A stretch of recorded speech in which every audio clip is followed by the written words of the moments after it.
बहुत समय पहले की बात है। भोला अपनी बीवी आरती के साथ रहता था। वह बहुत ही मेहनती और ईमानदार इंसान था। भोला दिन भर अपने खेतों में मेहनत से काम करता, लेकिन वहीं हरिया दिन भर इधर उधर खेत में खाट पर सोता रहता। भोला की मेहनत की वजह से उसके खेत में खूब अच्छी फसल होती थी, जिसके कारण गांव के सारे लोग भोला से जलते थे। हरिया उसका पड़ोसी था। हरिया और उसकी बीवी बहुत दुष्ट इंसान थे। वो दोनों भोला से बहुत जला किया करते। देखिए जी, इस भोला की फसल इस बार भी कितनी अच्छी हुई है। हमेशा इसके साथ ही अच्छा क्यों होता है?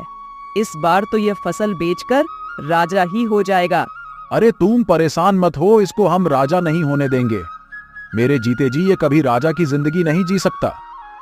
भोला सुबह उठता है और खेत के लिए निकल जाता है और अपनी फसल को देखकर बहुत खुश होता है। अब जाकर भोला की मेहनत सफल हो चुकी थी। इस बार लग रहा है अच्छी खासी कमाई हो जाएगी। फिर भोला घर को निकल जाता है। भोला की पत्नी भोला से कहती है, क्या हुआ, आप इतना देर से क्यों आए हैं? हमारी फसल अच्छी तो हुई है ना? फसल इस बार बहुत अच्छी हुई है। कल कटाई भी करनी है, उसी की व्यवस्था कर रहा हूँ। लगता है इस बार कमाई हो जाएगी। अच्छा जी, इस बार अगर अच्छी खासी कमाई हो गई तो हम कुछ पैसे अपनी बेटी मुन्नी के नाम से बैंक में जमा करवा देंगे, जिससे उसकी अच्छी खासी शादी हो जाएगी या उसकी पढ़ाई में मदद हो जाएगी। ठीक है ना जी? हाँ, तुम बिल्कुल सही बोल रही हो। आरती, खाना लाओ, बहुत जोर से भूख लगी है। जल्दी सोना है आज, क्योंकि कल सुबह 5 बजे खेत में जाना है। आरती खाना लगा देती है।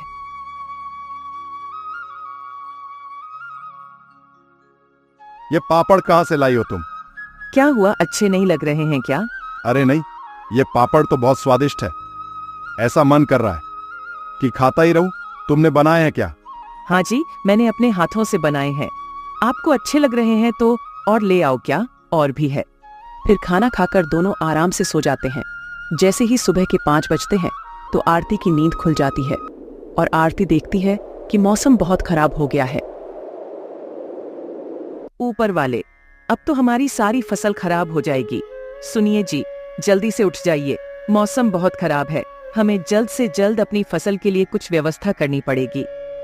दोनों उठकर जैसे ही खेत को निकलते हैं, तब तक खूब जोरदार बारिश होने लगती है।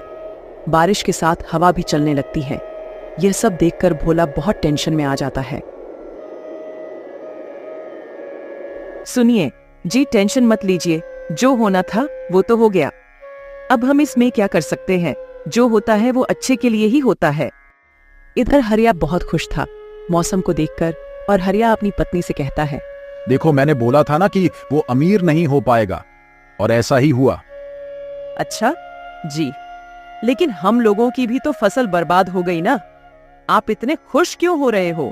आपको तो दुखी होना चाहिए। हमने तो अपने खेत में उतना पैसा नहीं लगाया है और ना ही उतना मेहनत किए हैं, तो इसलिए मुझे तो बहुत खुशी हो रही है कि भोला की सारी फसल बर्बाद हो गई। मेरा तो जब भी इतना फायदा नहीं होता। कम से कम भोला हमसे ज्यादा अमीर तो नहीं बन सकता। उधर भोला को उसकी पत्नी सब्र दिलाती है। लगातार 4-5 दिन तक बारिश होती है।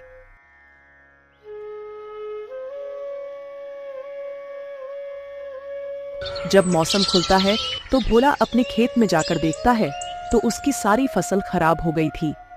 भोला घर आकर सारी बात अपनी पत्नी को बताता है और टेंशन की वजह से बिस्तर पर लेट जाता है। आप टेंशन मत लीजिए, मेरे पास एक आइडिया है जिसकी वजह से इस साल हम अपना खर्चा चला सकते हैं और हमें खेती पर भी निर्भर नहीं रहना होगा। कौन सा आइडिया जो तुम्हारे पास है? मैं समझा नहीं, तुम क्या कहना चाह रही हो? मुझे तो खेती के अलावा कुछ काम भी नहीं आता। सुनिए जी, क्यों ना हम पापड़ बेचने का काम शुरू करें। मैं पापड़ बनाऊंगी और आप गली गली जाकर बेच आना। क्या पता ऊपर वाले की कृपा से हमारा काम अच्छा खासा चलने लगेगा। तुम सही बोल रही हो, लेकिन पता नहीं कोई पापड़ खरीदेगा या नहीं। कहीं ऐसा ना हो हमारे पास जो कुछ बाकी के पैसे बचे हैं वो भी इन पापड़ में खराब ना हो जाए। पहले ही ऐसा मत सोचिए, मुझे पूरा विश्वास है कि हमारे पापड़ गांव के लोगों को जरूर पसंद आएंगे। आप एक काम करिए, मैं कुछ पापड़ बना देती हूँ, आप उन्हें गांव में बेचकर देखिए। आरती कुछ पापड़ बनाकर भोला को एक टोकरी में रखकर दे देती है और भोला पापड़ गांव की ओर लेकर निकल जाता है। पापड़ ले लो, पापड़ मसालेदार पापड़, पापड़ ले लो। पापड़ जो खाओगे खुश हो जाओगे, जो नहीं खाओगे वो पछताओगे। पापड़ ले लो, पापड़, पापड़ ले लो। पापड़ मसालेदार पापड़, पापड़ ले लो। तभी एक औरत भोला से पापड़ लेने आती है। अरे भैया, ये पापड़ कैसे होते हैं और ये पापड़ कितने का है भैया? 10 रुपए का एक है। बहन जी बोलिए कितने दे दूं? 10 पापड़ दे दीजिए।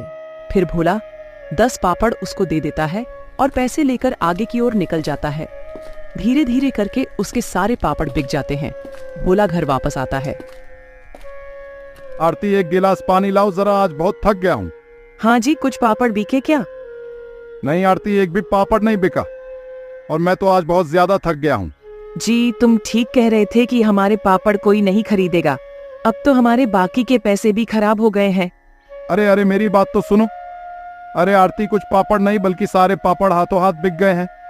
क्या सच में हमारे सारे पापड़ बिक गए क्या? वाकई में? हाँ बिल्कुल आरती, लोगों को हमारे पापड़ इतने पसंद आए हैं कि सारे पापड़ जल्द ही बिक गए।